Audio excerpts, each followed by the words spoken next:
በሬ ኤክስፖርት አድርገን ቆዳና ሌጦ አስገብተን ሀገራችን አደገች አንልም አይደል? ሀነ ነፍሱ ሰጠን ሙት ቆዳ ተቀብለን ኢትዮጵያ በለጸገች መቼም አንልም አይደል? ጓሯችን አይጥ እንዳይበላው ምን እናርገ? ይሄም ፖለቲካ ነው። 3 ሰዓትን ያተረፈባት ሰው አለ። ይሄ የሚደንቀኝ ሰው ነው። በቀኝ የተሰቀለ ወንበዴ በቀኝ ተሰቀለ፣ 3 ሰዓት ተሰቅለዋል፣ አተረፈባት። አበው በሰይጣን ጸድቀውበታል። እኛ ግን በመላክም የምንጸድቅ አይመስለኝም። አሁን እኛ ደህና ጠቅላይ ሚኒስትሩ ቢሮ አንዳንድ አጃቢ ይመድቡልን ብል ያገኛሉ። ሰራዊቱ ማለቁ አይደለም ያልቃል እኮ ያልቃል። እግዚአብሔር ግን ለእያንዳንዳችን አንዳንድ ጠባቂ መልአክ ሰጥቶን ጌታ ምንድነው ያለ? ከደጀ ሰላሙ ስትደርሱ ስትመጡ መስዋዕት ይዘህ ስትመጣ ወንድምህን እንዳስቀየምከው ብታስታውስ መስዋዕቱን አስቀምጠህ ሂደህ ወንድምህን ይቅር ብለህ መተህ መስዋዕቱን አቅርብ ነው ያለ። አሁን በክርስቶስ ስም የሚሳደቡት ሁሉ እንዴት እንደማያፍሩ ያሳዝናል። ስንወለድ ምንድን ነበር? እርቃናችን። እስኪ እርቃናችን በሉ። አሁን ምን አትርፈናል? ልብስ አትርፈናል ማለት። በስመ አብ ወወልድ ወመንፈስ ቅዱስ አሐዱ አምላክ። በስመ አብ ወወልድ ወመንፈስ ቅዱስ አሐዱ አምላክ። በባህሪው ሞት በመንግስቱ ሽረት የሌለበት ቅድመ ዓለም የነበረ ይህንን ዓለም በካህሊነቱ የፈጠረ ዓለምን ፈጥሮ በቸርነቱ የሚመግብ ስጋችንን ለብሶ ከውድቀታችን ያዳነን መድኃኒታችን ኢየሱስ ክርስቶስ በሀብት ስቦ በረድኤት አቅርቦ በቅዱስ ቦታው እንድንሰበሰብ ስለፈቀደልን በልባችን አስበን በአንደበታችን ተናግረን ስለማንፈጽመው ቸርነቱ ስሙ የተመሰገነ ይሁን። እግዚአብሔርን የወለደችልን የድህነታችን ምክንያት የቤተ ክርስቲያናችን ንጽሕት ምልክት ወላዲት አምላክ ቅድስት ድንግል ማርያም፣ ቅዱስ መስቀሉ፣ ቅዱሳን መላእክት፣ ቅዱሳን ነቢያትና ሐዋርያት፣ ቅዱሳን ሰማዕታትና ደናግል፣ ቅዱሳን መነኮሳት፣ ጻድቃን የሁሉም በረከታቸው ይደርብን። እንቁ ሰናይ እንተ ብዙኅ ሴጣ፣ ዋጋዋ ውድ የሆነች እንቁ በሚል ርዕስ እንማራለን። ዋጋዋ ብሉ ውድ የሆነች እንቁ።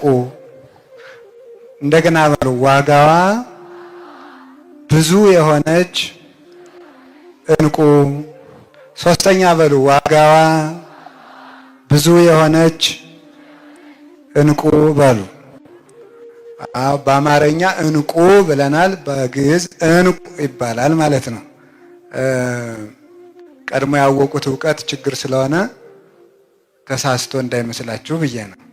ስለዚህ ይህንን ቃል የምናገኘው የማቴዎስ ወንጌል ምዕራፍ 13 ቁጥር 44 ላይ የምናገኘው ኃይለ ቃል ነው።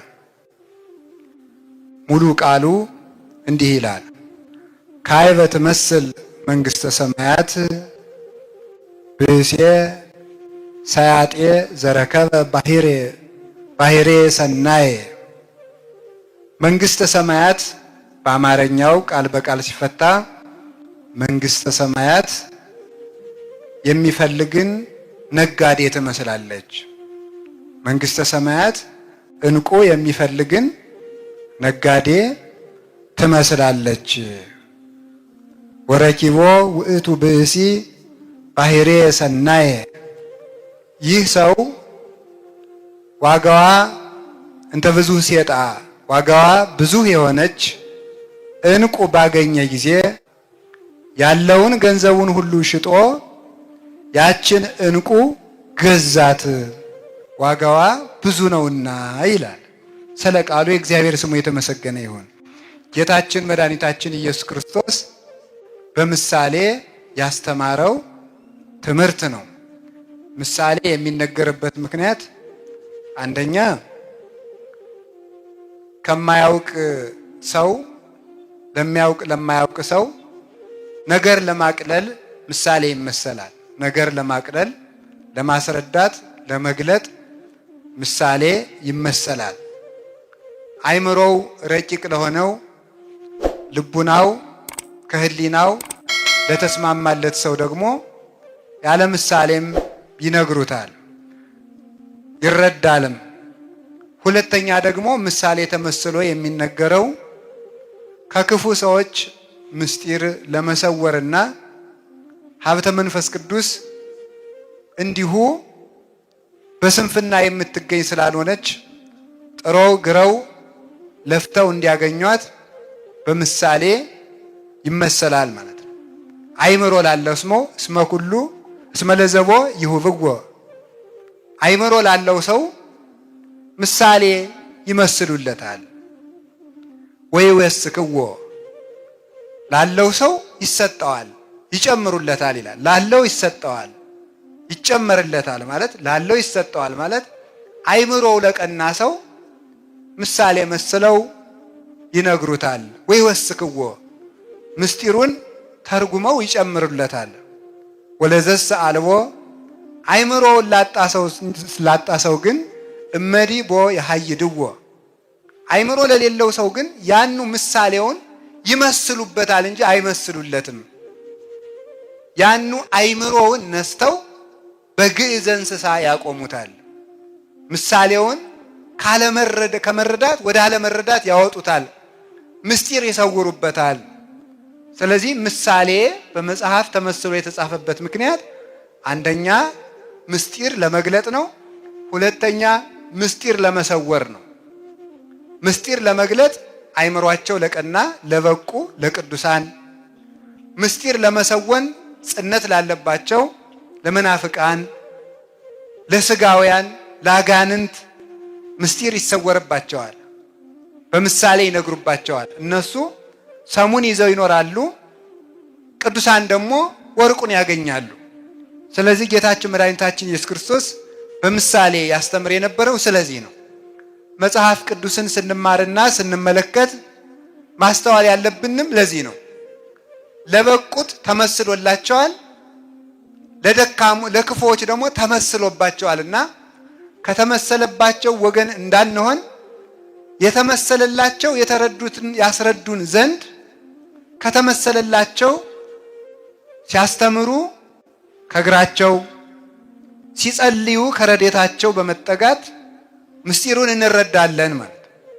ያንን ምስጢር ከአበው ያገኘነውን እንማራለን ማለት ነው። ካልሆነ ግን ሳይማሩም ወይም ሳይበቁ የበቁትንም ሳይፈልጉ የእግዚአብሔርን ምስጢር እንዲሁ እረዳዋለሁ ቢሉ ፈጽሞ አይገናኙም። ሰው ከእግዚአብሔር እቅፍ ከመውጣቱ በስተቀር ማለት ነው። አንድ ሰው መጽሐፍ ቅዱስን ብድግ አድርጎ ዝም ብሎ ተሸክሞት ሲመለከተው ቢል ምስጢር አይረዳው።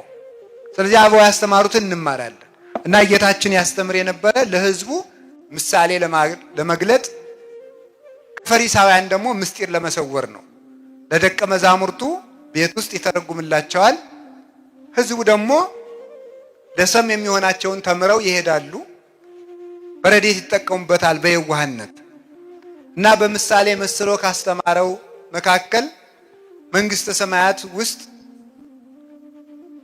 ሰው በምን መልኩ እንደሚገባ መንግስተ ሰማያት ምን እንደሆነ ይህንን ሲያስረዳ የተናገረበት አንቀጽ ነው። እንግዲህ መጽሐፍ ቅዱስ ውስጥ በሐዲስ ኪዳን የሰው ልጅ ወደ ክርስቶስ በሚያደርገው ጉዞ በብዙ ወገን ተመስሏል። ለምሳሌ ለክርስቲያን ምሳሌ ከሆኑት መካከል ገበሬ፣ ወታደር፣ ጨዋታ ተወዳዳሪ፣ አራተኛው ደግሞ ነጋዴ ነው። እነዚህ ሌሎችን በሌላ ጊዜ ትማሯቸዋላችሁ። ክርስቲያን በገበሬ ይመሰላል፣ በወታደር ይመሰላል። ከዚያ ደግሞ ምን ተብሏል? በሩጫ ይሄ በዘመኑ የቅዱስ ጳውሎስ መልእክት የተጻፈበት ጊዜ በግሪክ የቡጢ ወይም ዛሬ ቦክስ የሚባለው ነው አይደል? የሱ ውድድር የነበረበት ጊዜ ስለነበረ በእነዚያ ተወዳዳሪዎችና በሩጫ ተወዳዳሪዎች መስሎ ሁሉ አስተምሮበታል። እኔ ቡጢ ሰልጥኑ ግን አላልኩም። የተጻፈበት ምክንያት በዘመኑ ምሳሌ እንደዚያ ብሎ ተጽፈዋል ማለት ነው። ልክ ደግሞ እንደዚሁ ሁሉ በነጋዴ ነው። አሁን ዛሬ ሁላችሁም ራሳችሁን ነጋዴ አድርጋችሁ ሳሉ። ሁላችሁም እኔ ነጋዴ በሆን በቃ አሁን እንግዲህ እኔ የመንግስተ ሰማያት ነጋዴ ነኝ። ምክንያቱም ጌታ ምን ብሏል? መንግስተ ሰማያት መልካም ዕንቁን የሚፈልግ ነጋዴ ትመስላለች ብሏል። አሁን እዚህ ውስጥ የተቀመጥነው ሁላችንም ለንግድ ነው። ነጋዴ የሚያወጣው አለ፣ የሚያጣው አለ፣ የሚያገኘው አለ፣ የሚያተርፈው አለ፣ የሚያከስረው አለ፣ የሚያማክረውም አለ። እነዚህን ለይቶ ማወቅ አለበት። ምን አወጣለሁ፣ ምን አጣለሁ፣ ምን አገኛለሁ፣ ምን እከስራለሁ ማለት የነጋዴ አንዱ እኮ ተመልከቱ፣ ነጋዴ የሚያሰኘው አንዱ ምንድን ነው? ምን ይመስላችኋል? የመጀመሪያው ምን ያበላል የሚል ማወቅ አለበት። አሁን የሚሸጥ ምንድን ነው? ድንች በሚሸጥበት ጊዜ ጓያ የሚሸጥ ከሆነ ይከስራል ማለት ነው። ሰውዬ የሚሸጠውን አሁን ምንድን ነው የሚያበላ? ትክክለኛው ንግድ ምንድን ነው ብሎ ንግድ ማወቅ አለበት። የት ነው የምነግደው ብሎ ደግሞ ማወቅ አለበት አንድ ሰው ማለት ነው። አሁን አንድ ሰው ገዳም መጥቶ ከረሚላ ቢል ይከስራል። የሚሸጥበትን ማወቅ አለባችሁ ማለት ነው። የት እንደሚሸጥ ካልታወቀ ይከስራል። ንግድ ጊዜ አለው። ንግድ ምንነት አለው፣ የትነት አለው። መቼት ነው የሚባለው። በዚህ በስነ ጽሑፍ ቋንቋ መቼት ይባላል። መቼና የት ማለት ነው። መቼት የሌለው ክርስቲያን እንዴ! የስነ ጽሑፍ ባለሙያዎች መቼት እያሉ እናንተ መቼት አልባ ትኖራላችሁ እንዴ? መቼና የትን ለይተን ማወቅ አለብን። መቼ ነው የሚያዋጣኝ፣ የት ነው የሚያዋጣኝ ብሎ መናገር አለበት። እንኳን ንግድ እኮ ንግግር ያለ ጊዜውና ያለ ቦታው ከተነገረ ያጠፋል። ያለ ቦታ መልካም ንግግር ቢሆን እንኳን ብዙ ነገር ዘእነግረክሙ ወባይቱ ኢትክሉ ጻዊሮቶ ይይዜ። ጌታ ያለ ምንድን ነው? የምነግራችሁ ነገር ነበረኝ፣ ነገር ግን ዛሬ ልትሸከሙት አትችሉም ይላል። ጊዜ አለው። ሰው የሚሰማበትም ጊዜ አለው፣ የሚናገርበትም ጊዜ አለው። ለሁሉም ነገር ጊዜ አለው።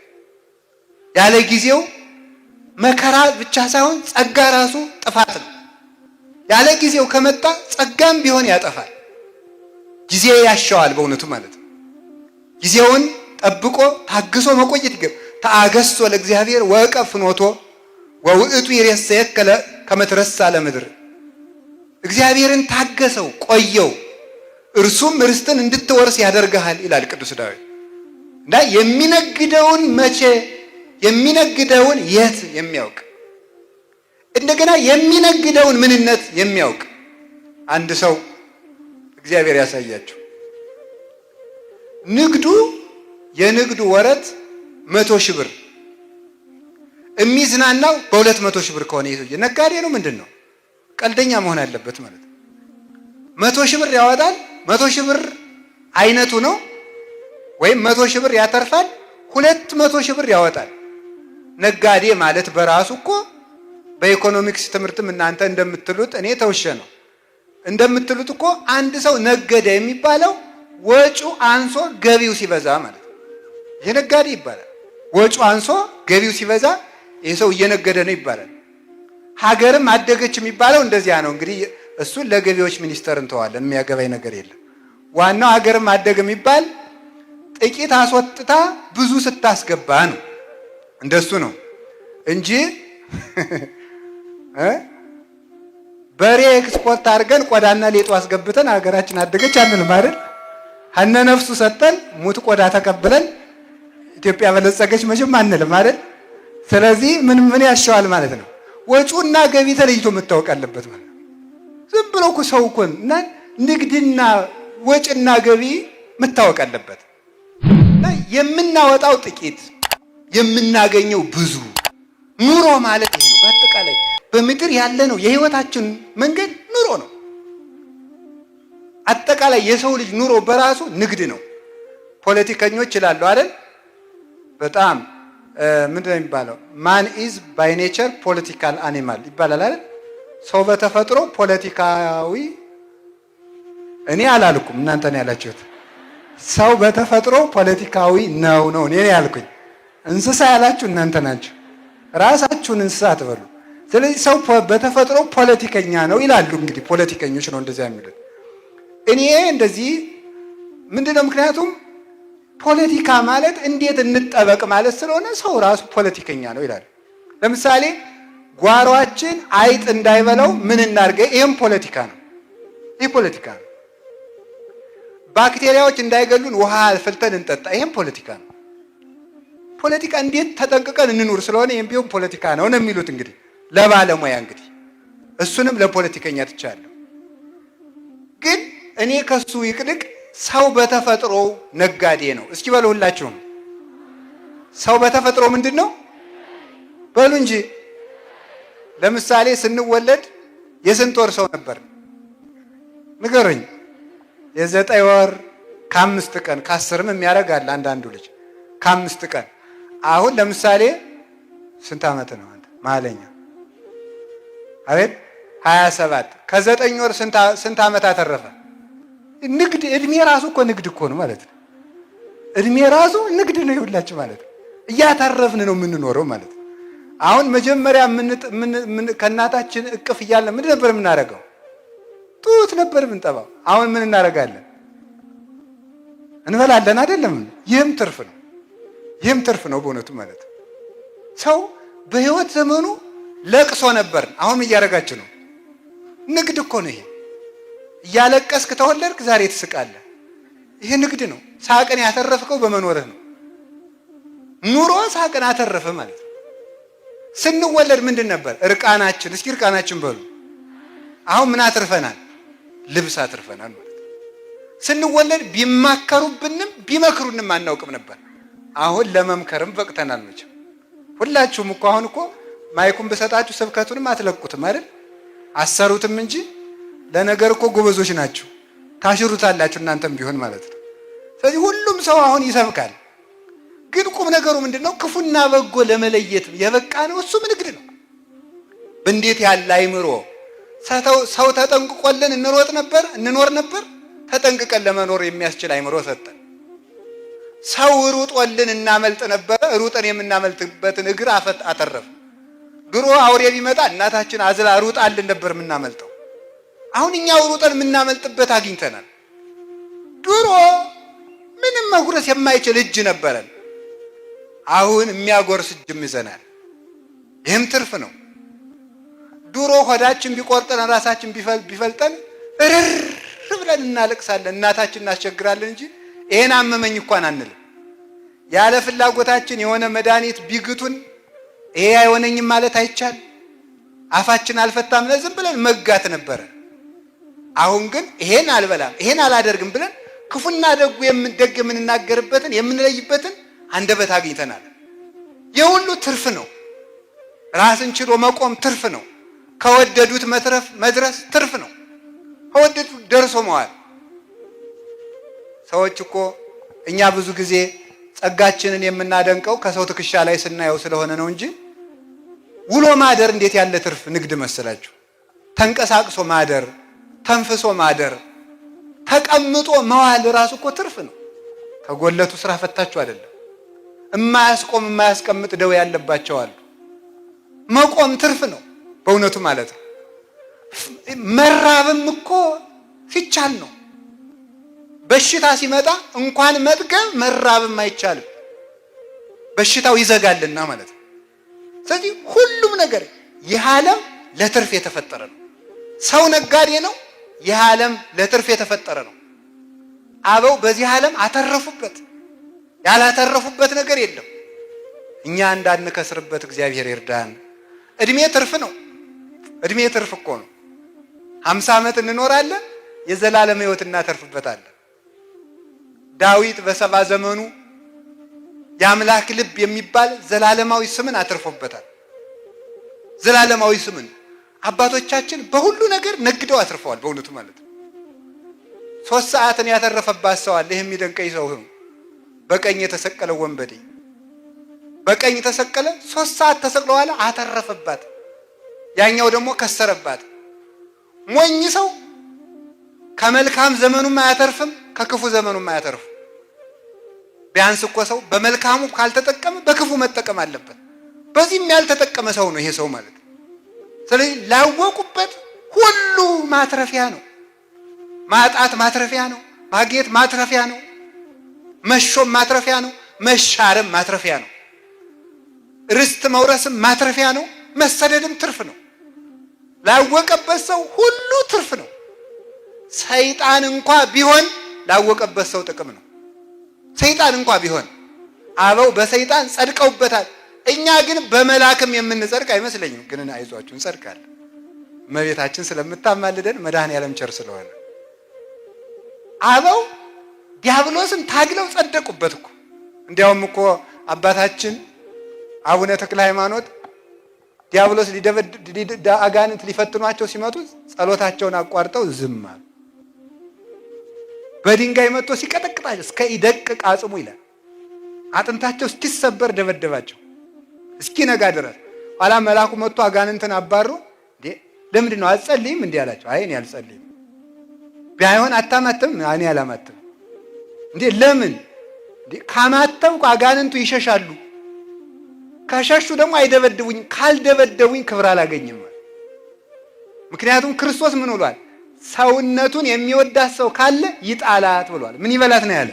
ይጣላት። አበው ስጋቸውን የሚጥሉበት ምክንያት ይፈልጋሉ። ጌታ መድኃኔዓለም ኢየሱስ ክርስቶስ እንዲህ ነው ያለ፣ ዘቧንተ ኀቤ ውእቱ ይድህን አነ ውእቱ አንቀጸ አባግዕ ዘበአማን፣ እኔ እውነተኛ የበጎች በር ነኝ። ዘቧንተ ኀቤ ውእቱ ይድህን፣ በእኔ በኩል የገባ ሰው እርሱ ይድናል።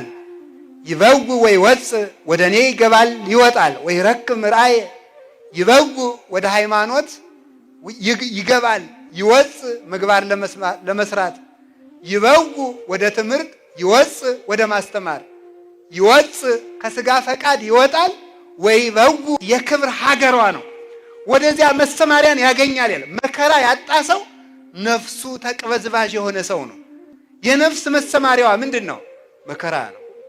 አባቶቻችን እንዲህ አድርገው ከሁሉ ነገር አትርፈዋል። እኛንም ለማትረፍ ያብቃን። 3 ነገሮችን ልናገርና ትምህርቱ እዚሁ ላይ ያበቃል። 3ቱ ነገሮች እንቁ የተባሉ እነማን ናቸው የሚለውን ብቻ ነው የምነግራቸው። እንቁ ነጋዴ እኛ። እስቲ በሉ እኛ በሉ። እስቲ ወደ ጫፍ ያላችሁት አትናገሩም? እኛ በሉ እስቲ በሉ። ሁላችሁም አሁን አንድ ላይ በሉ። እኛ በሉ። ምንድን ናችሁ? ምንድን ናችሁ?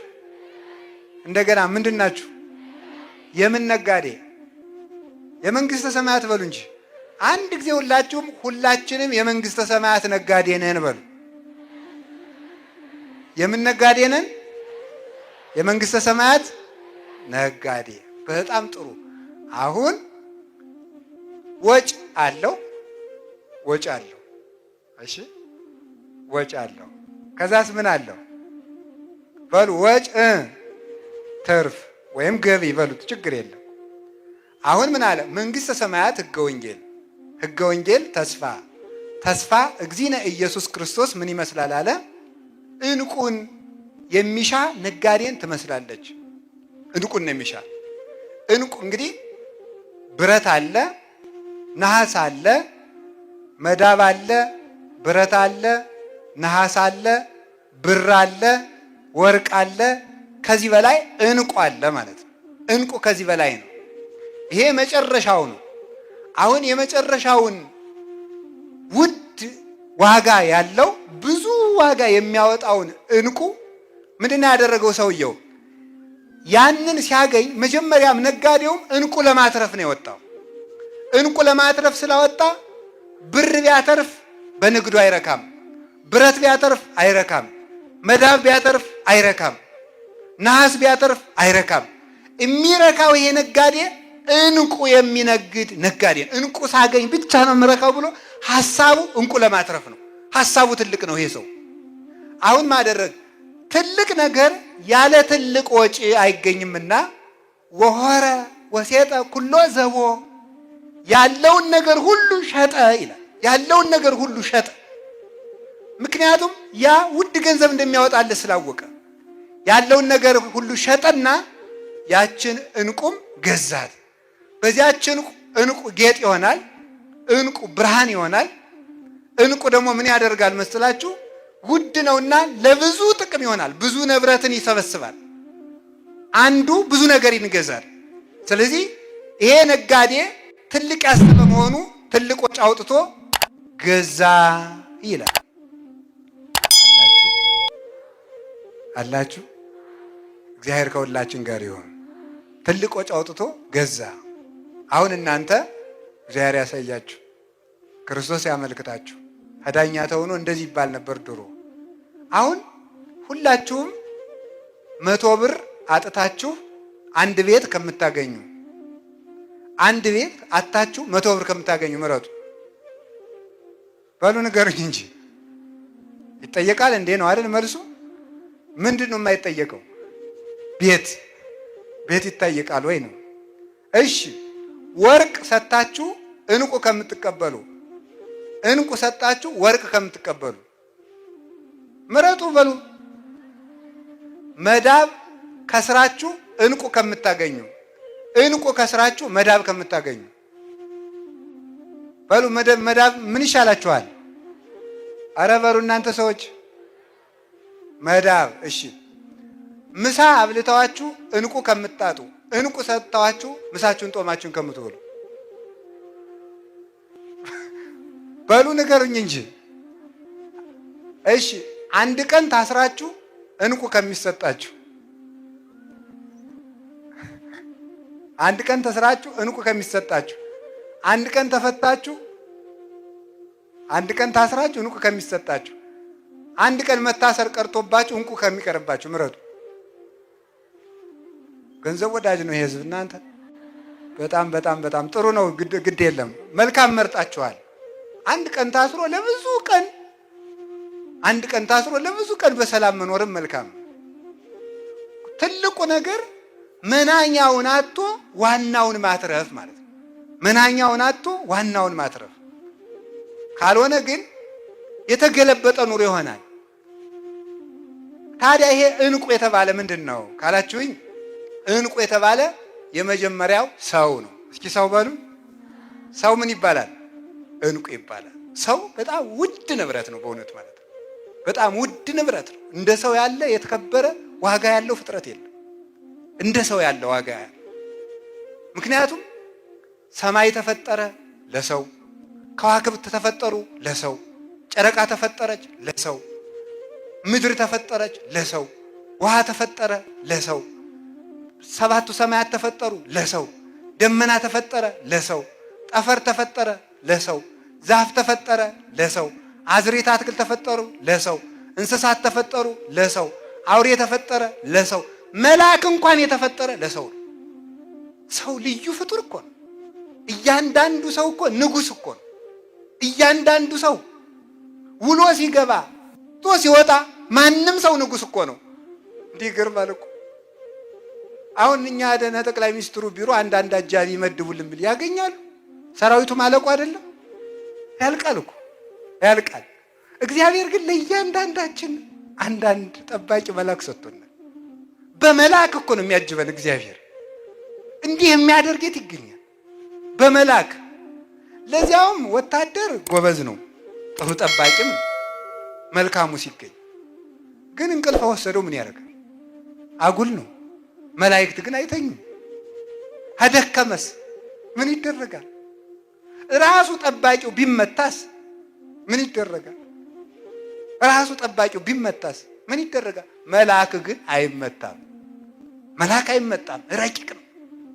ስለዚህ ክርስቶስ ምን እንለዋለን? አቃቢነ ዘኢይማሰል፣ የማይለወጥ ጠባቂያችን እንለዋለን። በዘመናት የማይለወጡ በእውነቱ ማለት ነው። ለመልአክ ጉቦ መስጠት አይቻልም። አይቀበልማ። የት አግኝተው ውስጥ ትሰጠዋለህ? የት አግኝተው? የሚሰጥ ቢሆን ኑሮ እኮ አጥፍታችሁን ነበረ። ለመልአክ ጉቦ ሰጣችሁ፣ አይቀበልም። የሚሰጥም የለ የሚቀበልም የለ። በገንዘብ የማይለወጥ አይመሽበት ነገር፣ አይደክመው ነገር፣ አያመው ነገር፣ የሚመከርብንን ቀድሞ የሚሰማ ጠባቂ የተሰጠ የሰው ልጅ ክቡር ፍጥረት ነው። ሰው ውድ ገንዘብ ነው ወገኖቼ። ሰው አታችሁ ገንዘብ ከምታተርፉ ገንዘብ ቀርቶባችሁ ሰው አትርፉ። ሰው ገንዘብ ይሰጣችኋል። ሰው ልዩ ገንዘብ ነው። መድኃኔዓለም በዚህ ዓለም የኖረ ሰው ለመሰብሰብ ነው። ሰው ሰብስቧል። በእውነቱ ነው። በሰው ተመልከቱ። ሰው 12 ሰው ነው እኮ ያተረፈ ለፍቶ፣ ኋላ 120 ሰዎችን አትርፏል። እነዚያ ሰዎች ደግሞ ምን አደረጉት? ዓለምን በሙሉ ሰብስበው ደግሞ አመጡለት። አንዲት ሴት ፍለጋ የእግዚአብሔር ቸርነቱ አንዲት ሴት ውሃ ቀጅ ሴት ያቺ ሴት ባል ስታገባ ጋኔን ሲገልባት ባል ስታገባ ዮሐንስ 4 ያለው ጋኔን ሲገልባት ስለዚህ ከውሃ ቀጅ ሴቶች ጋር እንዳትሄድ ይች ነፍሰ ገዳይ እንዳይሏት ሴቶች ሁሉ ቀርተው ጨርሰው ቤታቸው ሲገቡ በቀትር ብቻዋን ልትቀዳ ሄዳለች። የዚችን ሴት ገመና የሚያውቅ የአንዲት ሴት ገመናና ሀፍረት የሚገደው እርሱ መንገድ ሰብሮ መንገድ ጥሶ ጫካ ጥሶ አልፎ ደቀ መዛሙርቱ እንዳያሸማቅቋት ምሳ በልታችሁ ነው ሁሉን በአንድ ጊዜ የሚፈታ የእሷን ችግር ለመፍታት ብቻዋን አረገ። የደቀ መዛሙርቱን ረሃብ ለመፍታት ምሳ ብሉ ግዙ ብሎ ሰደዳቸው። የሁላቸውንም ችግር ሰበሰበ። ያችን ውሃ ስጭኝ አልሰጥም፣ ውሃ ስጭኝ አልሰጥም፣ ባልሽን ጥሪና ልስጥሽ። ክርክሩ አለቀ። እኔ የሕይወት ውሃ ነኝ አላት። አንተ ማስያስ ነህ? አዎ ነኝ አላት። ከዚያ በኋላ የሚያስደንቀው ጌታ ይቺ ሴት ካመነችና ከእርሱ ጋር ነፍሷ ከተዋሃደች በኋላ ውሃ ስጭኝ አላላትም። ምክንያቱም የጠማው የእሷ መዳን ነበርና መልሶ ያልጠየቃት ለዚያ ነው። ደቀ መዛሙርቱ መጥተው ምንድን ነበር ያሉት? ሐዋርያት መጥተው ምሳ ብላ አልበላም። ይቺ ሴት አምታለች ነው ወይስ ደግሞ ማን አብልቶት ይሆናል? ማን አብልቶት ይሆናል? አይ ብየ መብል ዘኢተአምር ዋንትሙ እናንተ የማታውቁት ምግብ አለኛል። የእግዚአብሔር ምግቡ የሰው መዳን ነው። የክርስቶስ ምሳና ራቱ የሰው መዳን ነው። ክብሩ ሁሉ ሰው ነው። ለሱ ክብሩ ሁሉ ሰው ስለሆነ ክብሩ በሰው ስለተገለጠ ለሰው ሁሉ ብሎ ክብሩን እንደመቀማት አልቆጠረው። እንዘባይል ውእቱ እንኩሉ አንደ የርሶ እንኩሉ ከመትባሉ አንትሙ በንዴተ ዚአሁ በእርሱ ድህነት እናንተ ባለጸጎች ትሆኑ ዘንድ ባለጸጋው ስለ እናንተ ራሱን ድሃ አደረገ ብሎ እንደተናገረ ነዋይ ሁሪ ቅዱስ ጳውሎስ ፊልጵስዩስ ምዕራፍ 2 ቁጥር 8 ላይ እርሱ ክብሩን ለሰው ሁሉ ትቶ የተሰቀለ የእግዚአብሔር የክብሩ መገለጫ ሰው ስለሆነ ነው። ስለዚህ ጌታ ሰውን ያተርፍ ዘንድ ለሰው ብሎ ሁሉን ተወ። ለአምላክ ራሱን ድሃ አደረገ መባሉ ለአምላክ የፍጡር ስጋ ለብሶ ከመምጣት በላይ ምን ድህነት አለው ይላል ቅዱስ ጎርጎርዮስ ዘኑሲስ። ምን ድህነት አለው? አምላክ ደህይ የሚባለው የድሃን ስጋ ወነሳ አርአያ ገብር ጌታ ሆኖ የባሪያን መልክ የሚፈልግ የለም። ባሪያ ሆኖ የጌታን መልክ የሚፈልግ ግን ብዙ ነው። እርሱ ጌታ ነው። የባሪያን መልክ ይዞ መጣ። ለኛ የጌትነቱን መልክ በጸጋ ይሰጠን ዘንድ እርሱ የኛን የባሪያ መልክ በቸርነቱ ነስቶ ተዋህዶ ሰው ሆነ። በዚህ ዓለምም ተመላለሰ። ከኃጢአት ብቻ በቀርም የሰውነቱ ሁሉ ሰርቶ ካሰ። ማን? አንድ እንቁ አዳምን ፍለጋ ነው። ያ እንቁ የተባለ አዳም ነው። ሰውን ፍለጋ እግዚአብሔር ወደዚህ ዓለም የመጣ ሰው ውድ ገንዘብ ነው። ሰውን በአንድ ከብት አልገዛውም። 5500 ዘመን በሙሉ ሲታረዱ የነበሩት የብሉይ ኪዳን በጎች ሰውን መግዛት አልቻሉም። ለምን? የሰው ዋጋው በግ ስላልሆነ፣ የሰው ዋጋው እንስሳ ስላልሆነ። በምድር ላይ ሲሰዉ የነበሩ አሊምት፣ በሬዎች፣ ጠቦቶች ሁሉ ሰውን ማዳን አልቻሉም። የሰው ዋጋው ከብት ስላልሆነ ነው። በብሉይ ኪዳን ይቀርብ የነበረው የስንዴው የተለቀመው ስንዴው በሙሉ ስንዴው የተለቀመው የተበጠረው ለአሮን የታዘዘው ኦሪት ዘሌዋውያን ምዕራፍ 5 ላይ ያለው የተበጠረ ስንዴ አቅርብ የተባለው ያ ሁሉ እህል አዳምን አላዳነም።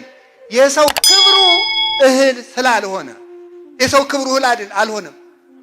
አሮን የለበሳቸው ኤፉደ ቅኔ፣ ልብሰ ተክህኖ፣ ግምጃው፣ ወርቁ ሁሉ አዳምን አልዋጀውም። የሰው ክብሩ ልብስ ስላልሆነ አሮን የሚያደርጋቸው ወርቆቹ ሁሉ በቤተ መቅደስ የነበሩት የወርቅ ንዋያት ሁሉ አዳምን ማዳን አልቻሉም። የሰው ክብሩ ወርቅ ስላልሆነ አሮን ከልብሰ ተክህኖ ላይ 5 በፊቱ 5 በኋላው እንቁ 6 በፊቱ 6 በኋላው እንቁ ያለበት ልብስ ለብሶ ከመኮከበ ሰማይ ስርግው አሮን ሊቀ ካህናት በማይከሌሆሙ ይላል። እንደ ንጋት ኮከብ 6 እንቁ በፊቱ 6 እንቁ በኋላው አድርጎ ይንጎራደድ የነበረ አሮን መስዋዕት ያቀርብ የነበረ አሮን ሰውን አላዳንም። የእንቁ ሻሿቴ አዳምን ከነልጆቹ አላዳንም። የሰው ክብሩ እንቁ አይደለም። የሰው ክብሩ ወርቅ አይደለም። የሰው ክብሩ ልብስ አይደለም። ምን ይሁን የሰው ሁሉ ከብትም አይደለም። በዚህ እንዳይደንቃችሁ የሰው ክብሩ ሰማይና ምድር እንኳን አይደሉም። ምድር ለአዳም ካሳ የምትበቃ ቢሆን ኑሮ እግዚአብሔር ምድርን ጠቅሎ አዳምን ያድን ነበር። ምድር እንኳን ለአዳም ክብርነት አትመጥንም። ምን ይካስለት? ውሃ አይመጥንም። ፀሐይ፣ ጨረቃ፣ ከዋክብት ለአዳም ካሳነት አይመጥኑም። ስለማይመጥኑም የእናንተ ብርሃን ለአዳም ብርሃንነት አይበቃም ለማለት እርግፍ አረጋቸው። በዕለተ ዓርብ የእናንተ ብርሃን ለአዳም አይበቃውም አላቸው፣ ዘለፋቸው። ብርሃነ ጽድቅ ዘበአማን እኔ ነኝ ማለቱ ነው። ለአዳም የመልአክ ክብር እንኳን ይዋጀው ዘንድ አልበቃውም። መልአክ እንኳን እንዲያድነው የአዳም መልኩ የእግዚአብሔር መልክ ስለሆነ በመልአክ እንኳን ያድነው ዘንድ አልወደደም። አኮ በተንባል ወአኮ በመልአክ በመልአክም አይደለም በምልጃም አይደለም። አምላክ ወልደ አምላክ እግዚአብሔር መጥቶ አዳምን ይዋጅ ዘንድ ወደዚህ ዓለም መጣ። ጥቀ ፍቁር ተመልከቱ። ዘአፍቀረ ሐሳረ ህላዌነ እምክብሮሙ ለመላእክት ከመላእክት ክብር ይልቅ የኛን ጉስቁልና የወደደ እርሱ እንደምን ያለው ነው ተብሎ ተነገረለት። ሰው ይሄን ያህል ነው። ኋላ መጨረሻ ላይ ምን ተሆነ ተባለ? እኛ በ30 ብር ሸጥንና ይሁዳ ከሰረ የሚባለው እሱ ነው። 30 ብር ተቀብሎ እንቁ አጣ። ያ እንቁ ኢየሱስ ክርስቶስ ነበር። 30 ብሩን ይዞ እንቁውን አጣው። ሰርጎ ዓለም ለሊሁ የሚባለውን ጌጥ የሚሆነውን አምላክ የሚያከብረውን ጌታ የሚያበራለትን ብርሃን አጣ በ30 ብር። ይሁዳን ያከሰረው ገንዘብ መውደዱና ዝሙቱ ነው። ከጌታ ጋር ሲማር ይውላል። ማታ ኢየሩሳሌም ከተማ አንዲት ሰው ጋር ያድር ነበር። 30 ብር እንሰጣለንና ክርስቶስን አሳልፈ ስጠን ሲባል አንሶኛል ብሎ በርባን የውሽማው ወንድም ስለሆነ እሱን እንመርቅልሃለን ተብሎ ነው የተስማማ። በበነገው በርባን የተፈታው በዚህ ውል ነው። ወንበዴ ተቀብሎ ወንበዴዎችን የሚያደናቸውን ጌታ ሳያተርፍ ቀረ። 30 ብር ሸክፎ ገንዘብን የፈጠረውን ጌታ አጣው። ይሁሉ ይሄን መክሰር ማለት ይሄ ነው። ስለዚህ ትክክለኛው እንቁ ማን ነው ከተባለ ሰው ነው። ያ እንቁ ማን ነው ከተባለ ኢየሱስ ክርስቶስ ነው። የሰው ዋጋው ማን ነው ከተባለ የሰው ዋጋው ክርስቶስ ነው። እስኪ የሰው ዋጋው ክርስቶስ ነው በሉ እንጂ ንገሩኝ፣ ድገሙኝ እስኪ። የሰው ዋጋው ማን ነው? ክርስቶስ ነው። ለሰው የተከፈለ ውድ ዋጋ እንቁ እሱ ነው። እና መጠናችሁን እወቁት ነው የምለው፣ ሁላችንም ማለት ነው። መጠናችንን እንድናውቅ ለኔ እኮ ይሄ ክብሬ አይደለም እንድንል። በገንዘብ ረክተን ስንቀር እኔ ገንዘብ ነው እንዴ ሽልማቴ? ለኔ መጠኔ ክብሬ እኮ ክርስቶስ ነው። የኔ እንቁ እኮ ክርስቶስ ነው። መጨረሻ ላይ የማገኘው እንቁ እኮ ክርስቶስ ነው። እንዴት እኔ በገንዘብ ረክቼ ቀራለሁ? ለኔ መጠኔ ቤት አይደለም፣ ለኔ ክርስቶስ ነው። ለኔ መጠኔ እንጀራ አይደለም፣ ለኔ ክብሬ ክርስቶስ ነው ማለት አለበት። ለኔ ብርሃኔ እርሱ ነው። ለኔ ከሹመትም በላይ መድኃኔ ዓለም ነው ብሎ ማሰብ ይገባል። ሐዋርያት ያተረፉት እንቁ ኢየሱስ ክርስቶስ ነው። ስለዚህ ጌታችን ኢየሱስ ክርስቶስ ምን አደረገ? ይህንን ዓለም ትቶ እንቁ ያለበትን እርሻ ገዛ። ከዚያች እርሻ እንቁውን አገኘው። እርሻ ይህ ዓለም፣ እንቁ አዳምን ፈልጎ አተረፈ። ሁለተኛ ከቃሉ ጋር ናችሁ፣ እግዚአብሔር ከሁላችን ጋር ይሁን። ስለዚህ አንድ ሰው አጣ የሚባለው ሰው ሲያጣ ነው። እና ያጣችኋት እናታችሁ፣ ያጣችሁ አባታችሁ፣ ያጣችሁት ወንድማችሁ፣ ያሳዘናችሁት ሰው ካለ ሰውን ፈልጉ። ለሰው እንኳን ምጽዋት መስዋዕት እንኳን መጠኑ አይደለም። ለሰው ጌታ ምንድን ነው ያለ? ከደጀ ሰላሙ ስትመጡ መስዋዕት ይዘህ ስትመጣ ወንድምህን እንዳስቀየምከው ብታስታውስ መስዋዕቱን አስቀምጠህ ሂደህ ወንድምህን ይቅር ብለህ መጥተህ መስዋዕቱን አቅርብ ነው ያለ። ከመስዋዕት ይልቅ ሰው ይበልጣል። በእውነት ሰው ይበልጣል። በዚህ ዘመን እየረከሰ ያለ እየተጣላ ያለ ማን ነው ካላችሁ ሰውነት ነው ክብሩን ያጣ።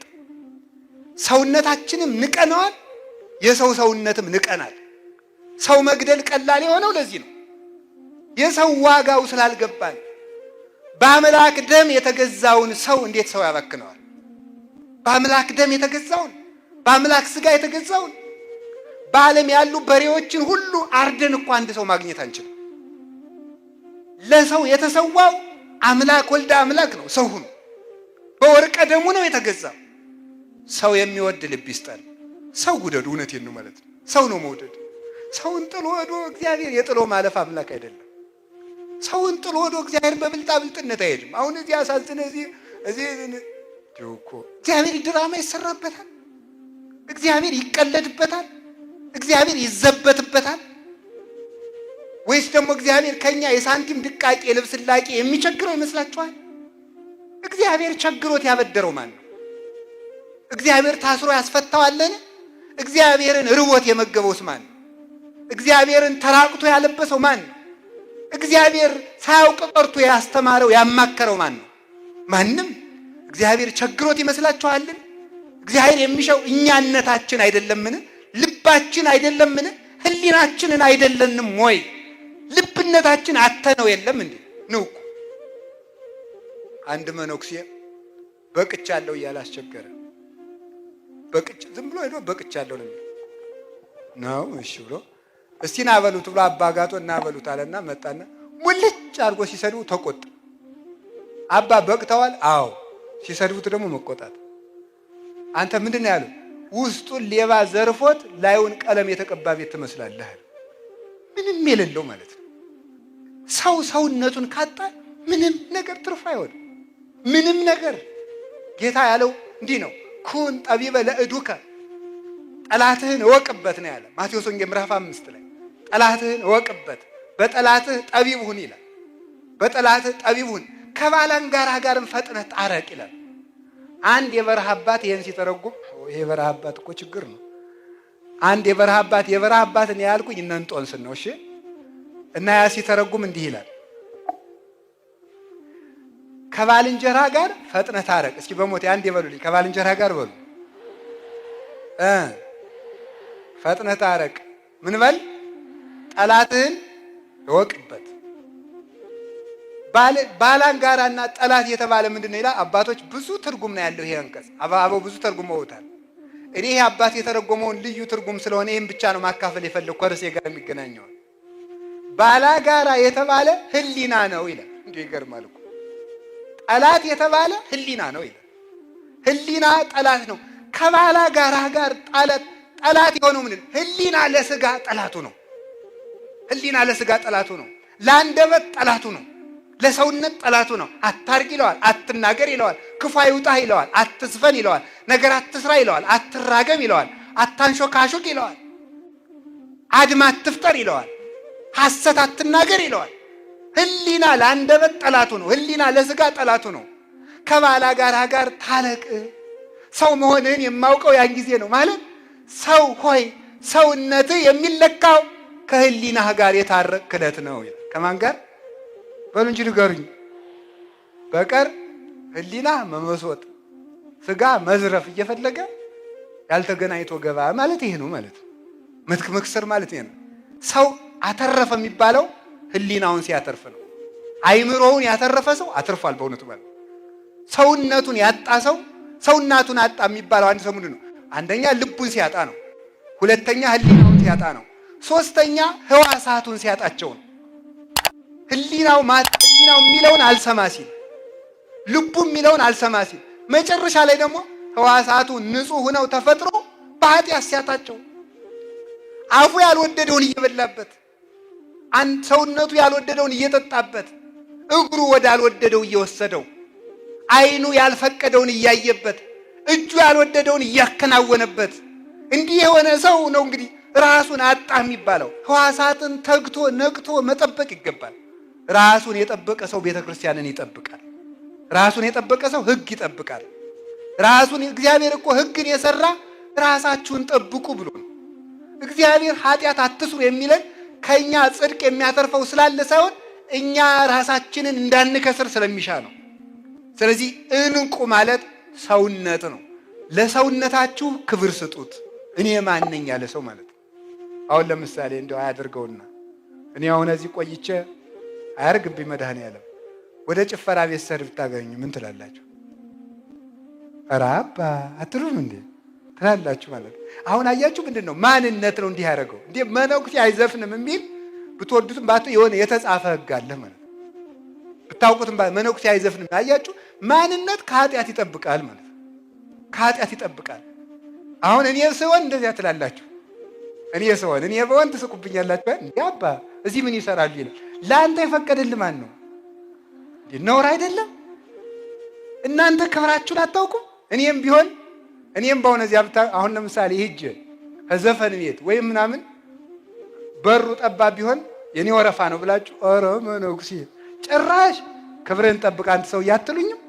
ክብርህን ጠብቅ። እኔም ክብራችሁን ጠብቁ ነው የምለው። ክብራችንን እንጠብቅ። ሰውነታችንን አናባክን። የአጋንንት መጫወቻ አናድርገው። የራሳችንም አይደለንም፣ የዓለምም አይደለንም፣ የአጋንንትም አይደለንም። እኛ የመድኃኔዓለም ነን። እኛ የክርስቶስ ነን። ዋጅቶናል። የራሳችሁ ባሪያ ሆናችሁ አትሙቱ የሚለው ቅዱስ ጳውሎስ። በዋጋ ተገዝታችኋልና የራሳችሁ አትሁኑ። የፍላጎታችሁ ባሪያ አትሁኑ። ፍላጎታችሁን ለክርስቶስ ብላችሁ ተዉት ነው የሚለው እና ተስፋ ይውላችሁ። ተስፋ ብዙ ሰው እኮ ኃጢአት የሚሰራ ኃጢአት ስለሚወድ ሳይሆን ተስፋ ስለሌለው ነው። ተስፋ ስለሚቆርጥ ነው። ያ መቼም እንግዲህ የሲኦል መዝጊያዋ ነኝ መቼም ብሎ ኃጢአትን ይጨማምራል ማለት ነው። ሰው እግሩን እንደው እሳት ቢጀምረው ያን ያራግብሃል እንጂ እስከ አንገቱ ነው ይገባል እንዴ? ነውር እኮ ነው በእውነቱ። ያን የጀመረንን ማራገፍ ነው የሚገባው። ስለዚህ ሁላችንም ሰውነታችን ክብር ነው። ራሳችንን እንውደድ፣ ሰውንም እንውደድ።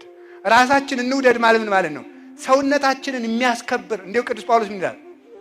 በሚሞት ስጋችሁ ክርስቶስን አክብሩት ይላል። እስኪ በሉ ሁላችሁም በሚሞት ስጋችሁ በሉ።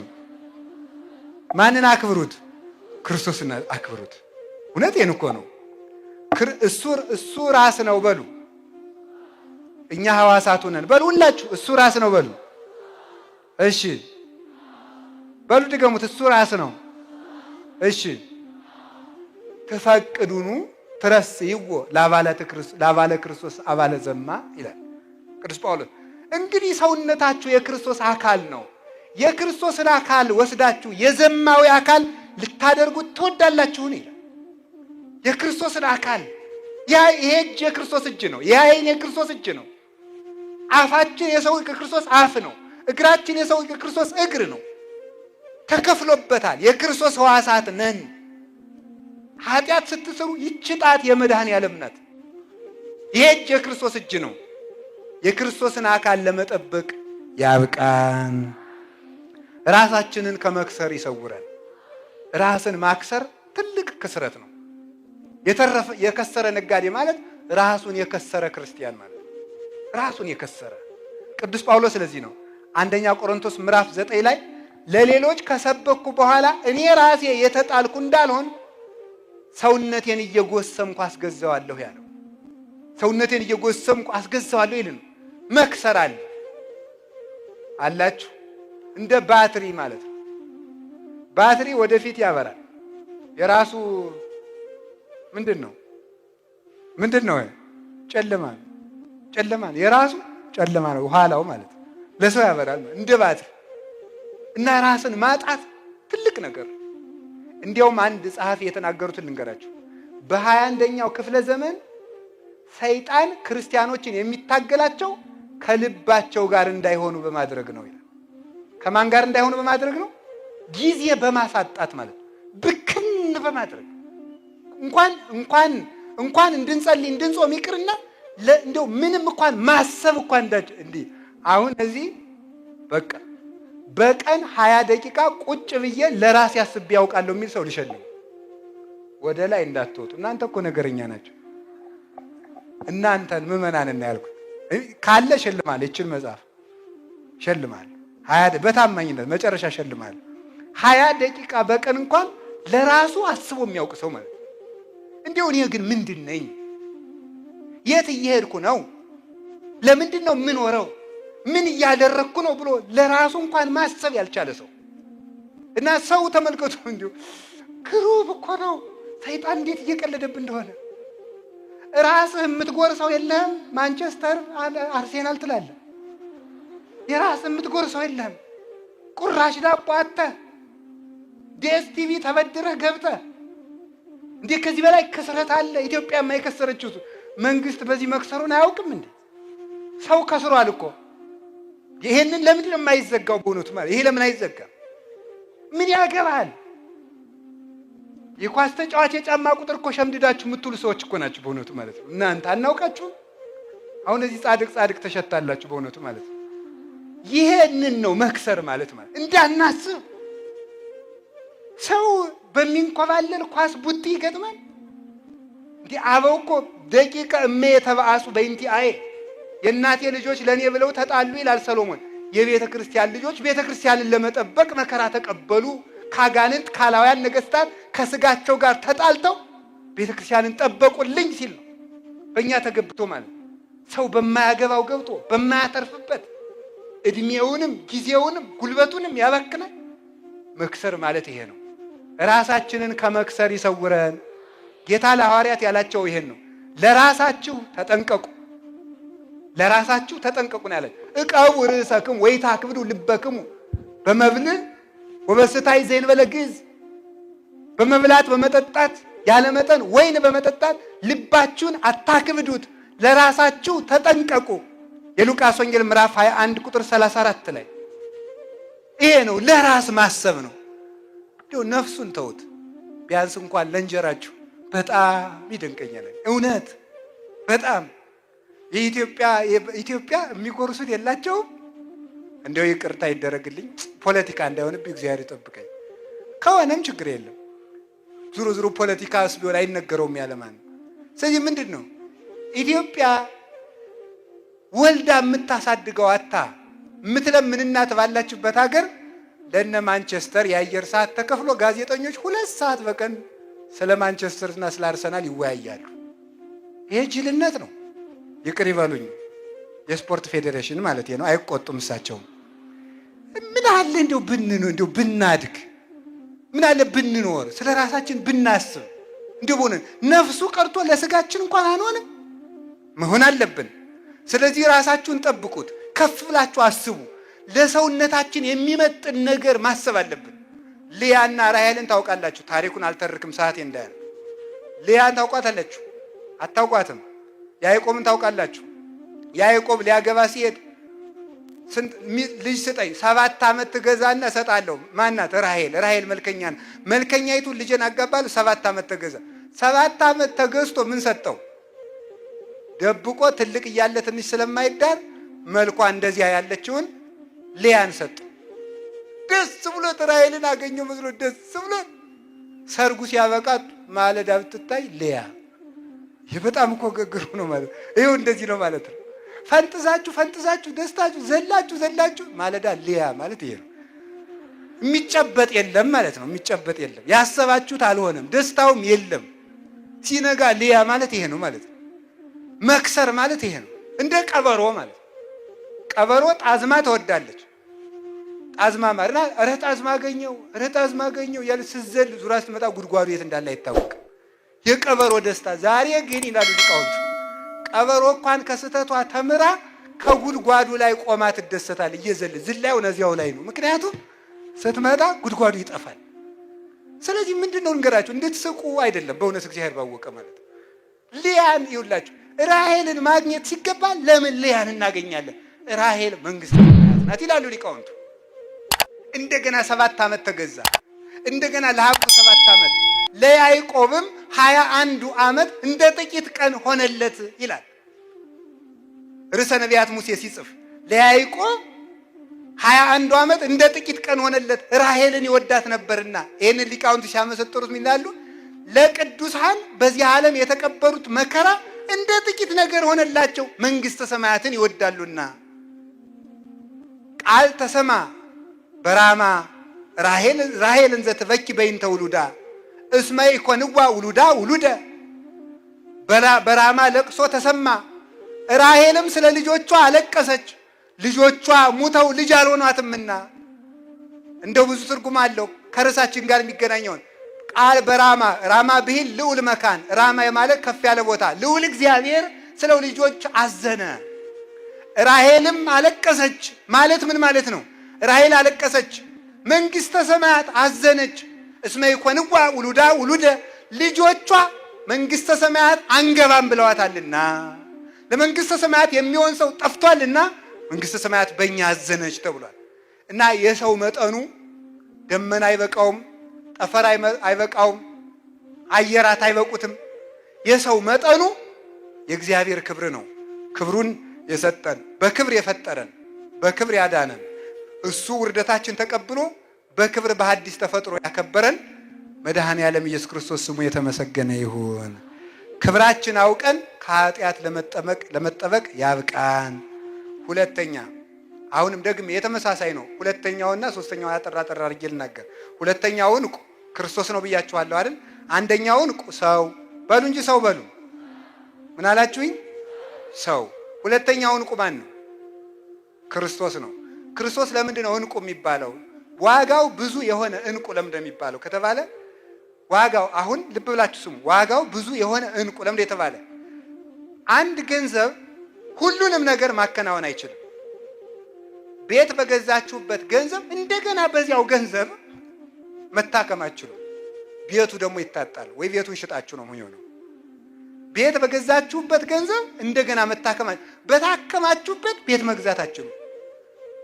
እንደገና ደግሞ በታከማችሁበት መብላት አትችሉም። ታከማችሁበታል። በበላችሁት መታከም አትችሉም። በልታችሁታል። በለበሳችሁበት መብላት አትችሉም። ለብሳችሁታል። ታዲያ አንድ ገንዘብ ለሁሉም ነገር መሆን አይችልም። ክርስቶስ ግን ለሁሉም የሚሆን ገንዘብ ነው። እስኪ ለሁሉም የሚሆን ገንዘብ በሉ። ለሁሉም ገንዘብ ይሆናል። መድኃኔ ዓለም በእርሱ ጤና ይገዛበታል። በእርሱ ሰላም ይገዛበታል። በእርሱ ኃይል ይገዛበታል። በእርሱ ክብር ይገዛበታል። በእርሱ ዕውቀት ይገዛበታል። በእርሱ መንግሥተ ሰማያት ይገዛበታል። ያቺ ነገር ብታርፍ ይሻላል መሰል። ልባችሁ ሁሉ ተጨልጦ ሆደ እኮ። አይ መከራዬ! ሳይፍ ችላችሁ እንድትኖሩ እየሰበኩ አሁን ይችን መቻል አቃታችሁ? ጥላችሁ ይተሄዱ። ሐሳባችሁን ወደ ሰብስቡ። ከቃሉ ጋር ናችሁ? እስቲ ብዙ ዋጋ ያላት በሉ። ምንድን? ዕንቁ በሉ እንጂ ዕንቁ። ብዙ ክብር ለሁሉ የሚሆን በሉላችሁ። ለሁሉ የሚሆን እሺ፣ ክርስቶስ መድኃኔ ዓለም ለሁሉ የሚሆን ክርስቶስን ከያዛችሁ ሁሉን ታገኛላችሁ። እንዲያውም ሊቃውንቱ ምን ይላሉ? ጌታ እንዲህ ብሏቸው ነበር፣ ጫማ እንዳታረጉ፣ የስንቅ ከረጢት አቅማዳ እንዳትይዙ፣ ኢ አሳይነ ወይ በትረ፣ ጫማም እንዳታረጉ በትርም እንዳትይዙ አለና የስንቅ አቅማዳም እንዳትይዙ፣ ወይ ወርቀ ወብሩረ፣ ወርቅም በርም ይዛችሁ እንዳትሄዱ አላቸው። እና ሊቁ ቅዱስ ዮሐንስ አፈወርቅ ይህን ሲተረጉምለን እንዴ የማያልቅ ገንዘብ እኔ እያለሁላችሁ የሚያልቅ ገንዘብ ይዛችሁ የምትሄዱ ለምንድን ነው አላቸው ሐዋርያትን ይላል። እኔ እያለሁላችሁ ገንዘብ የሚያልቅ ገንዘብ ወንበዴ የሚሰበስብ ገንዘብ ይዛችሁ ለምትሄዳላችሁ? ወንበዴ የማጸድቅ ገንዘብ እኔ እያለሁላችሁ ማለቱ ነው ይላል። አንድ ኢትዮጵያዊ ጸሐፊ ምን ይላሉ? በኪሱ ገንዘብ የሌለው ሰው በሽፍታ መሃል እየዘፈነ ይሄዳል አሉ። ምክንያቱም ምን ያረጉኛል ብሎ ማለት ነው። ምን ያረጉኛል? ሀያዙ ችግር እኮ ነው። መያዝ ማጣት እንደሚያስቸግር መያዝም ያስቸግራል። ክርስቶስ ግን እሱን የያዘ ሰው ግን ተመልከቱ፣ እግዚአብሔር ያሳያቸው። ክርስቶስን የያዘ ሰው ግን ተመልከቱ፣ ገንዘብ ይዞ ከወንበዴ ማምለጥ አይቻልም። እንዲያውም ሀብታም ነው እንቅልፍ አጥቶ የሚያደርገው። የድሃ እንቅልፉ ጤና ነው ይላል ሰሎሞን። የድሃ እንቅልፉ ጤና ነው። ይኸው የሚታወቅ ዘንድ አንድ ድሃ አንድ ድሃ ዝም ብሎ ዳረጎት ይበላና በሎሌነት ገብቶ ነው ማታ የተኛ ጌታውና እመቤቱ በግድ ነው ፀሐይ ወጥቶ የሚቀሰቅሱት። መኝታውም የዚያን ያህል ነው፣ ልብሱም እንደዚያው ነው። የቤቱ ባለቤት ግን ግጥም አድርጎ የድሮ ምንጣፍ ወላንሳ ነው፣ እንደዚህ ያለ ፍራሽ አንሶላ የሚባል የለም። ወላንሳ ያውም የባለጸጎች የነገስታት ወላንሳው ተነጥፎ እዚያ ተኝቶ ሽቱ ተረብርቦ ጠጁ ተጨልጦ ጮማው ተቆርጦ ተኝቶ ወይ እንቅልፍ ባይንኳል። ይሄ ነገር ግን ይሄ ድሃ የኔ እንዳረጎት በልቶ በሰላም ያድራል፣ እኔ ደግሞ በሰላም አለ። ምንድን ነው ችግሩ ብሎ አሰበ። አይ ይሄማ ሳስበው ገንዘብ ነው መሰል። ይሄን ምን ላድርገው? እነገሌ ሊዘርፉ የሚመጡስ ገንዘቡን አልሰጥም ስል ቢገሉኝስ እያልኩ ነውና እስቲ ያ መሆኑን ለማወቅ ለሱ 300 ብር ልስጠው ብሎ ሰጠው። 300 ብር ሲሰጠው 50ውን ላክስቴ 50ውን ላጎቴ የለም በስቷል 25 ይበቃዋል ሲል እንቅልፍ ሳያይ ነጋ። ኋላ በበነገው ምን አለ መሰላችሁ? ጌቶች ብሮትን ይውሰዱና እረፍቴን ይመልሱልኛል ይባላል። በእውነቱ ማለት ይሄ መጽሐፍ ትርጓሜ ላይ ያለ ነው። አበው ሲተረጉሙ ያስተማሩን ማለት ነው።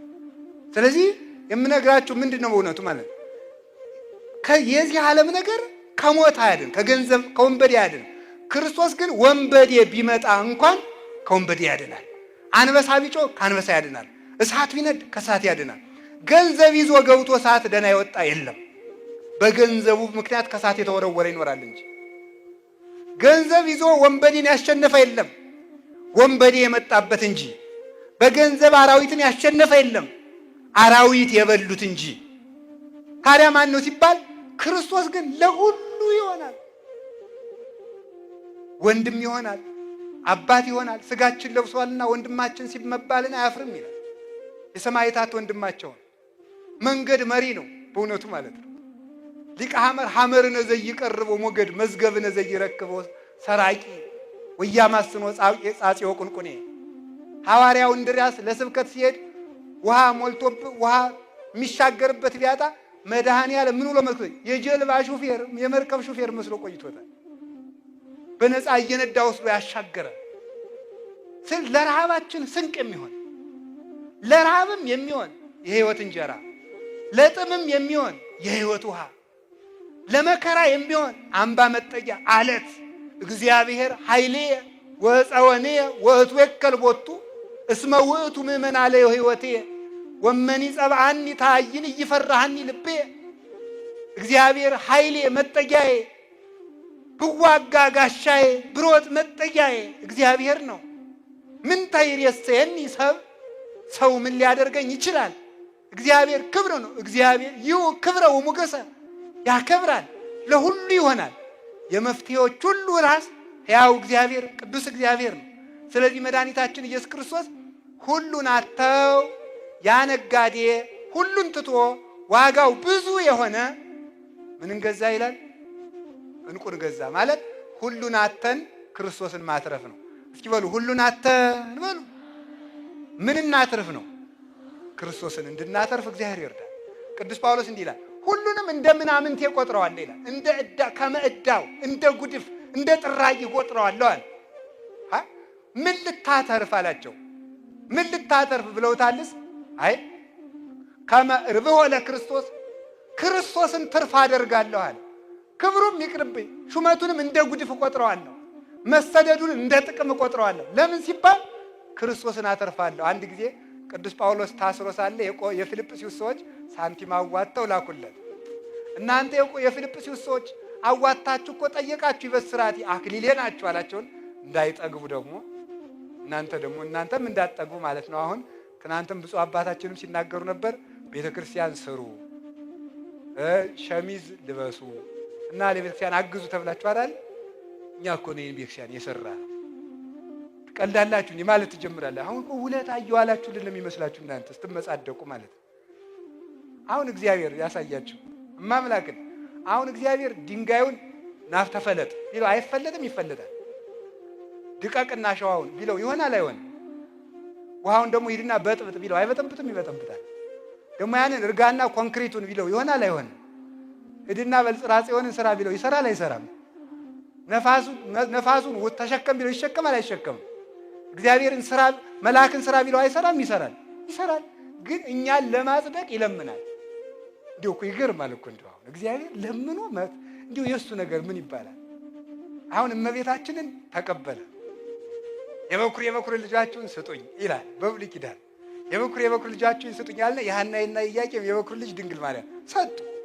ተቀበለና ደግሞ መልሶ የዓለም እናት አድርጎ ሰጣቸው። እንዲህ ነው እግዚአብሔር በትንሹ ይቀበል። አፏ ያልፈታ ተቀበለና ሰዓሊተ ምሕረት አድርጎ ሰጣቸው። አበርክቶ የሚሰጥ አሳድጎ የሚሰጥ አልቆ የሚሰጥ አግኖ የሚሰጥ ያው እግዚአብሔርን ማትረፍ ትልቁ ነገር ነው። በህሊናችን ሁሉ ኑሮ ምስጋናን፣ እልልታን፣ ጭብጨባን፣ መሞገስን ሳይሆን ክርስቶስን አትርፈን እንድንመለስ እግዚአብሔር ይርዳል። አሜን በሉ። ለዚህ ጨምሩ አሜን በሉ። አሁን ተመልከቱ እስቲ መብራት ይግባልን በሉ። ገብቷል ባህር ዳር ነው ችግር የለም። እስቲ በሉ መብራት ይግባልን በሉ በሉ እንደገና። እሺ መንግስት መብራት አግብቶ ውሃ አይተው ምክንያቱም መብራት አይጠጣም በሉ። ክርስቶስ ግን የዓለም ብርሃን ነው፣ እንደገና ደግሞ ውሃ ነው። ይህ ለሁሉ ችግር ይሆናል ክርስቶስ ማለት። የዚህ ዓለም ነገር በአንዱ ስንፈታ በአንዱ መቀደድ፣ በአንዱ ስንቋጥር በአንዱ መፍሰስ ችግር ነው የዚህ ዓለም ነገር። ቤት ሰራው ስንል አጥሩ ቀረ ይባላል። እንጠር ስንል ከጎረቤት ጋር ጠብ ይመጣል። የዚህ ዓለም ነገር ማፍሰሻው ብዛት። ክርስቶስ ግን ተጨማሪ ችግር የሌለው ክብር ነው። እሱ ችግር የማይፈጥር መፍትሄ እግዚአብሔር ነው። አሁን እኮ ታውቃላችሁ አይደል? ምንድነው የምትሉት? ለጨጓራ ይሄንን መድኃኒቱ ዋጥ፣ ለኩላሊት ይላል። ካበዛው ደግሞ ያው ኩላሊትህ በትንሹ ሊጎዳ ይችላል ይላል። ደግሞ የጨጓራው ኩላሊትን ሳይነካ አይሆንለትም። የኩላሊቱ ጉበትን ሳይነካ አይሆንለትም። ክርስቶስ ግን አንዱን ሲያድን ሌላውን አይሰብርም። ለሌላውም ተጠንቅቆ ጭምት ከጭምትነቱን የተነሳ የጧፍ ኩስታሪን አያጠፋም። የተቀጠቀጠ ሸምበቆን አይሰብርም ተብሎ የተነገረለት ፍጹም ጭምት ነበር። አሁን በክርስቶስ ስም የሚሳደቡት ሁሉ እንዴት እንደማያፍሩ ያሳዝናል። እሱ ገመና የሚሸፍን የጸሐፍት የፈሪሳውያንን እንኳን ገመና የሚሸፍን እናንተ እኮ አታውቁም። እስቲ እግዚአብሔር ያሳያችሁ። አሁን እኔን ስሰርቅ ብታዩኝና መቼም ራሴ ሌላ ቄስ ከመመከራ ከማሳይ ነው። እኔ ስሰርቅ ብታዩኝና አንድ ሰው አባ ገብረ ኪዳን ንስሐ ልገባ እየሄድኩ ነው ቢላችሁ ሰው አላወቅም ሌባ ነው እንዳትሄድ አትሉም ትላላችሁ። ጌታ ግን የብሉይ ኪዳን ካህናት ሌቦች እንደሆኑ ያውቃል። ለምጻሙ መጥቶ ከሱ ከተፈወሰ በኋላ ሂድና ራስን ለካህኑ አሰ ለዚያ ሌባ ቄስ እኮ ነው፣ ለፈሪሳውያን እኮ ነው። ለፈሪሳውያን ለነዚያ ገመናቸውን ሸፍኖ የሰው ገመና ያጋልጥ ገመና የሚሸፍን ከባቴ አበሳ ለፈለጉት ሁሉ ቅርብ ሰው የማይመርጥ ለሁሉ የሚበቃ እግዚአብሔር ነው። መድኃኒታችን ኢየሱስ ክርስቶስን በጧትም በማለዳም እሱን እንደምንወድበት ልቡና ይስጠን። ጨምሩ አሜን በሉ። እንደገና ጨምሩ። ትርፋችን ማን ነው? ስትጸልዩ አሁን እንግዲህ የምታስቡት ፊት ለፊታችሁ ማን እንዳለ እያስባችሁ ነው። አንድ የበረሃ አባት፣ የኔ የበረሃ አባት ተጠንቀቁልኝ፣ ሲናገር ምን ይላል መሰላችሁ? እንዲህ ይላል፣ ትልቅ ሰው የምልህ በጸሎት ጊዜ ልብህን ከእግዚአብሔር ጋር ያገኘሁት እንደሆነ ነው። ትልቅ ሰው የሚባለው እሱ በጸሎት ጊዜ ፊት ለፊቱ እግዚአብሔር እንዳለ የሚያስብ፣ በመከራ ጊዜ እግዚአብሔር እንዳለ የሚያስብ፣ አጠገቡ እንዳለ የሚያስብ ሰው በሕይወቱ በሚያደርገው ሁሉ ድርጊት እግዚአብሔርን እያየ የሚሰራ፣ ሲበላ እግዚአብሔርን እያየ የሚበላ፣ ሲናገር እግዚአብሔርን እያየ የሚናገር፣ ሲሰጥ እግዚአብሔርን እያየ የሚሰጥ፣ ሲተኛ እግዚአብሔርን እያየ የሚተኛ ወበምስካበ ይዜከረከ ይላል ዳዊት። በመኝታዬም አስብሃለሁ እያለ ሲነቃ እግዚአብሔርን እያሰበ የሚነቃ። አሁን ሰው ሲነቃ ከባንክ ያለበትን ዕዳ እያሰበ ነው የሚነቃው። እግዚአብሔርን እያሰባችሁ ንቁ፣ እግዚአብሔርን እያሰባችሁ ተኙ። እግዚአብሔርም ደግሞ እረፍት ይሰጣችኋል። ደግሞም ስሩ። አላችሁ የላችሁም? የመጨረሻ ሰዓት ያልቋል። የመጨረሻው ቃሉን ልናገረውና አንድ ሐሳብ ብቻ ልናገር። የመጨረሻ እንቁ የተባለ መከራ ነው። እስኪ እንቁ በሉ። ምንድነው እሱ? እርሱ መከራ ነው። መከራ እንቁ ይባላል። ችግር ማለት ችግር ራሱ እንቁ ነው። ለምን ሲባል ከእንቁ ውስጥ ብዙ ዋጋ፣ እንቁ ባለ ብዙ ዋጋ ነው የተባለ አረጋዊ መንፈሳዊ የሚባል አባት ምን ብሎ ይናገራል? መከራ የእግዚአብሔር የጸጋ ማህደር ነው፣ የጸጋ መቅደስ ነው። ባለጸጋ ገንዘቡን በግምጃ ቤት እንደሚያስቀምጠው እግዚአብሔር ጸጋን ሁሉ ያስቀመጠ መከራ ውስጥ ነው ይላል። መከራ ውስጥ ነው። ምንድን ነው ይሄን ለምሳሌ የምናይ ሲባል አንድ ሰው ከመታሰሩ ውስጥ እስራት ርስት ያገኛል። ከመታሰሩ ውስጥ ግዛን ነፃነት ያገኛል። ከስደት ርስት ይወልዳል። ከንባው ደስታን ይወልዳል። ሰው የሚያገኘው ለዚህ ነው። እኛ ግን ተመልከቱ፣ ደስታን በደስታ ርስትን በርስት ነፃነትን በነፃነት ማግኘት ስለምንፈልግ ነፃነት፣ ርስት፣ ደስታ የምናጠው በዚህ ነው። ርስታተን የምንሰደድ ደስታተን የምናዝን የምንፈልግበት መንገድ የተሳሳተ ስለሆነ ነው። ስለዚህ ተመልከቱ፣ ክርስቶስ ግን መገኛዎችን ሲነግረን ሁሉን ትተን መከራ መቀበል ነው። መከራ መቀበል ደግሞ ምን ያደርጋል? ውስጡ ጸጋ አለው። ለምሳሌ ባርነት ነፃነት እንዳለው አበው ሲናገሩ ዮሴፍ ለባርነት ተሸጠ። ከዚያሳ ምን አደረገ? ከባርነቱ ውስጥ ምን ተወለደበት? መከራ ተወለደበት። ምን? እስራት። ከስራቱ ጌትነት ተወለደለት ይላል። ምን? ተሾመ ማለት ነው። እስራቱ ውስጥ እግዚአብሔር ጥበብ ገልጦ ህልም ፈቶ እንዲሾም አደረገው። አባቶቻችን ቅዱስ እንጦንስ ሲተረጉም ምን ይላል? አብርሃም ርስት አልነበረውም። ርስት ሲያጣ ሚስቱ ሳራ ሙታ የሚቀብርበት አልነበረውም። ለመቅበሪያ እንኳን ርስት የሌለው ሰው ግን እግዚአብሔርን ርስት አድርጎ ይኖር ነበርና ሳራን ቀበረ። ለሳራ መቅበሪያ 400 ምዝምዝ ወርቅ ገዝቶ ቀበረ። ኋላ በዚያች መቃብር አብርሃም እዶ ሲቀበር፣ ሳራ ተቀበረች። አብርሃም ሲቀበር፣ ያዕቆብ ሲቀበር፣ ይስሐቅ ሲቀበር፣ ልጆቹ ሁሉ መጥተው እዚያ ሲቀበሩ በመቃብር ምክንያት ሀገር ወረሱ። ስለዚህ ምን ይላሉ አባቶቻችን? ምን ይላሉ? መንግስተ ሰማያት በመቃብር ማለት በሐዘን። አብርሃም የክርስቲያኖችና የመነኮሳት ምሳሌ ነው። አብርሃም ሚስቱ ስትሞት እያለቀሰ ነበር። አልቅሶ ለልጆቹ ርስት እንደገዛ የሚያለቅሱና የሚያዝኑ ሰዎች ኃጢአታቸውን አስበው የሚያለቅሱ፣ ለቤተ ክርስቲያን ሰጥተው የሚቸገሩ፣ ለድሃ በድረው ጦም የሚያድሩ ሰዎች እነሱ ጥጋብን ይወልዳሉ። ረሃብ ጥጋብን ይወልዳል። ስደት ርስትን ይወልዳል። መታሰር ነፃነትን ይወልዳል። ሐዘን ደስታን ይወልዳል። ጌታችን መድኃኒታችን ኢየሱስ ክርስቶስም ቤተ ክርስቲያንን የወለዳት ከዓርብ መከራ ነው። ቤተ ክርስቲያን የተወለደችው ወዴት ነው ተብሎ ከተባለ አንድ ነው አባ ጊዮርጊስ ዘጋስጫ ሲናገር ይሳኮር የሚባል ሰው ምን አምጥቶ ነበር? ለእናቱ ለሊያ እንኮይ አምጥቶላት ነበርና ያንን በልታ ምን አደረገችው? ሮቤል ነው ያመጣለት። ሮቤል እሸት አመጣለት። ያንን በልታ ይሳኮር የሚባል ልጅ ጸነሰች። ይሳኮር ማለት ዋጋዬ ማለት ነው። በእሸት ገዝታ ነው የጸነሰችው። ታዲያ ምን ይላል? ከማሁ ይላል ባስበደመ ፍሬ ከርስኪ ዛጸርዎ ዕብራውያን በሊቶስጥሮስ መካን ተጸንሱ መሐይምናን እምቤተ ክርስቲያን ቅድስት ዘተመርአዋ ወልድኪ።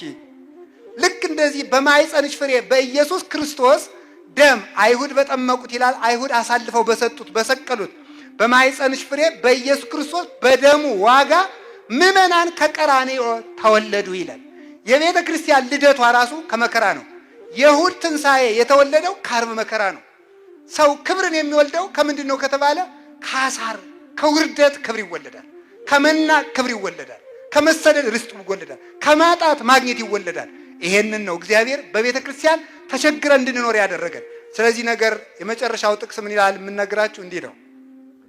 ወበይንተ ሴጠ ዝንቱ ባህሪ ይላል ቦ እላሃደጉ ብሲተ ወቦ ለመነኑ መንግስተ።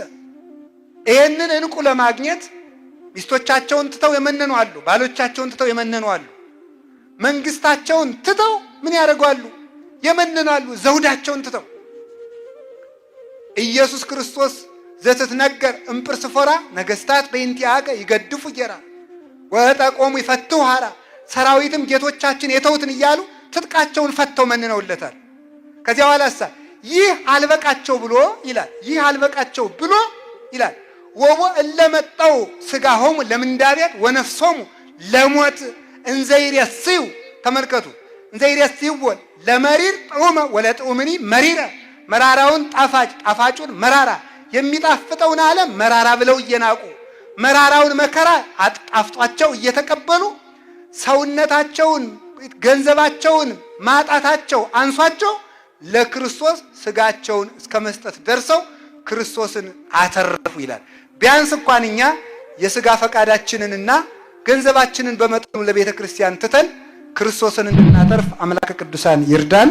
ያስተማረን እግዚአብሔር ስሙ የተመሰገነ ይሁን። ወስብሐት ለእግዚአብሔር ወለወላዲቱ ድንግል ወለመስቀሉ ክቡር።